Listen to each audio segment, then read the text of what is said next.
ব্যর্থতা জীবনের সব কিছু নয়। অনেক সময় লাইফে ব্যর্থ হয়ে নিজেকে ব্যর্থ ভেবে জীবনটা শেষ করে দেওয়ার মতো চিন্তা ভাবনা অনেকের মাথায় চলে আসে। তবে এই ব্যর্থতা কাটিয়ে জীবনটা সুন্দর আর গোছানো হাসি খুশি করা যায়, সেটাও অনেকে প্রমাণ দিয়ে দেখিয়ে দিয়েছেন। কারণ ব্যর্থতা থেকে শিক্ষা নিয়েই আপনি সামনের দিকে এগিয়ে যাবেন। জীবনে যত বেশি ব্যর্থতা আর আঘাত আসবে, তত বেশি নিজেকে প্রতিকূলতার সাথে মানিয়ে নিতে পারবেন। আপনি বাস্তবতা চিনতে শিখে যাবেন।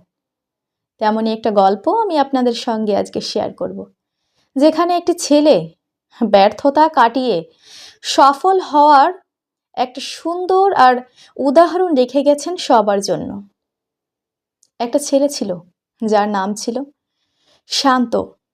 শান্ত খুবই নম্র ভদ্র প্রকৃতির ছিল, কিন্তু সে জীবনটা নিয়ে অনেক হতাশ ছিল।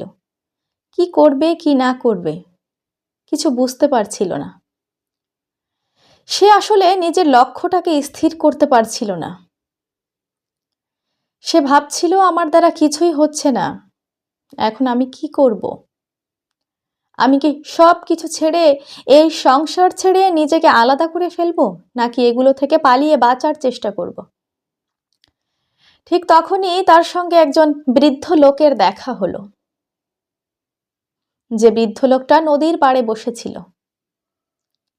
সে তখন সেই বৃদ্ধ লোকটাকে জিজ্ঞেস করলো, আপনি এই নদীর পাড়ে কেন বসে আছেন? তখন বৃদ্ধ লোকটি বলল, আমি এমনিই বসে আছি। তখন শান্তকে খুব হতাশাগ্রস্ত দেখে সে বৃদ্ধ লোকটা শান্তকে জিজ্ঞেস করলো, কি হয়েছে তোমার? তুমি এত হতাশাগ্রস্ত কেন? শান্ত তখন উত্তর দিল, আসলে আমি আমার জীবনটা নিয়ে খুব হতাশায় ভুগছি। আমি যে কাজই করি না কেন সেখান থেকে সফলতা অর্জন করতে পারছি না। ব্যর্থতাগুলো যেন কাটিয়েই উঠতে পারছি না। আমি এই সমস্ত কিছু থেকে পালিয়ে বাঁচার চেষ্টা করছি, কিন্তু ব্যর্থতা আমার পিছু ছাড়ছে না। তখন বৃদ্ধ লোকটি তাকে বলল, তুমি কি নিজেকে সব পরিস্থিতিতে মানিয়ে নিতে পারো? তখন শান্ত বলল, না, আমি কখনো খারাপ কোনো প্রতিকূল সমস্যার মুখোমুখি হইনি। আমি খারাপ প্রতিকূল পরিস্থিতিকে নিজের অনুকূলে আনতে পারি না। তখন লোকটি বলল, তাহলে তুমি জীবনে কি করে সফল হবে? তখন বৃদ্ধ লোকটি তাকে একটা নার্সারিতে নিয়ে গেল। সেখানে দুইটা গাছের চারা তারা কিনে নিল আর বলল, একটা চারা তুমি তোমার সাথে নিয়ে যাবে, আর আরেকটা চারা আমি আমার সাথে নিয়ে যাব। শান্তকে বলল, তুমি এই চারাটি তোমার রুমের ভিতরে রোপণ করবে। আর বৃদ্ধ লোকটি বলল, আমি আমার এই চারাটি বাইরে রোপণ করব।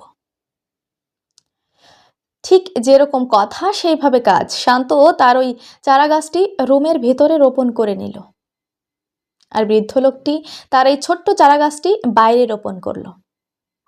এভাবে আস্তে আস্তে দিন যাচ্ছিল।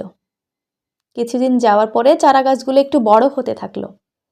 যখন চারা গাছগুলো একটু বড় হলো, তখন রুমের ভিতরে যে গাছটা ছিল সে কিন্তু খুব ভালোভাবে বেড়ে উঠছিল। আর বাইরে যে গাছটা ছিল তাকে বিভিন্নভাবে ছোট ছেলে মেয়ে, ছাগল, গরু, বিভিন্ন পশু পাখি তাকে খাওয়ার চেষ্টা করলো। তারপরেও এভাবে আস্তে আস্তে কয়েক বছর কেটে গেল। শান্ত তার বাড়ি ছেড়ে তার মা বাবার সাথে দূরে কোথাও চলে গেল। কয়েক বছর পর যখন শান্ত ফেরত আসলো, তখন সে আবার বৃদ্ধ লোকের কাছে আসলো আর বলল, আসলে সেদিন আপনি আমাকে কি বোঝাতে চেয়েছিলেন সেটার অর্থ আমি এখনো বুঝতে পারলাম না। বৃদ্ধ লোকটি তখন শান্তকে উত্তর দিল, তুমি যে তোমার রুমের ভিতরে একটা গাছ লাগিয়েছিলে, সে গাছটা কেমন হয়েছে? শান্ত বলল, মোটামুটি আছে গাছটা, তবে গাছটা মনে হয় ওর দিকে তাকালে খুবই নিস্তেজ। অনেক বেশি মোটা হয়নি, অনেক বেশি ডালপালা হয়নি। তখন বৃদ্ধ লোকটি তার রোপণ করা গাছটি দেখালো, যে গাছটি খুবই মোটা আর ডালপালায় ছড়িয়ে আছে চারিদিকে, আর যে গাছটির ছায়ায় আশ্রয় নিচ্ছে অনেক মানুষ। যে গাছটির ডালে বাসা বেঁধে আছে অনেক পাখি। তখন শান্ত তাকে জিজ্ঞেস করলো, হে বৃদ্ধ, এই গাছটা তো বাইরে রোপণ করেছিলেন, তাহলে এত প্রতিকূলতার সম্মুখীন হয়েও সে কি করে এইভাবে নিজেকে প্রতিষ্ঠিত করে ফেলল? সে কি করে এত মোটা হলো এবং এত ডালপালা ছড়ালো? আসলে একে তো ছাগলে খেয়ে ফেলার কথা, ছোট ছেলেমেয়েরা উঠিয়ে ফেলার কথা ছিল, যেখানে আমার গাছটি রুমের ভিতরে খুব যত্নে বড় হচ্ছিল। তখন বৃদ্ধ লোকটি তাকে বলল,